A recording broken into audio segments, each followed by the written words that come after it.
Let's pack bulk order of Sunny Angel crochet outfits. I was looking forward sa packing video ng order na to. Excited ako kasi ang dami-dami, diba? Kaso unfortunately, kinapos ako sa oras kasi nagkasakit si Shana. So, hindi ko na na-career yung pag-film at hindi ko na rin na-career yung mga packaging. Nag-message na lang ako kay client kasi nag-focus na muna ako sa pagkukrochet. Ayoko na ma-sacrifice yung quality ng items para lang magka-time pa ako para sa packaging. Kaya as much as possible, few slots lang talagang ino-open ko nito.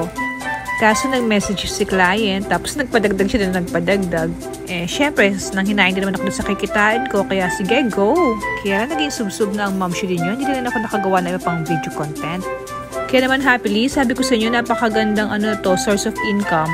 Kaya kung ako sa inyo, i-check nyo na yung mga video tutorials ko dyan sa akin TikTok series. Kasi imagine, isang client lang to ha, ganyan nakadami ang orders niya.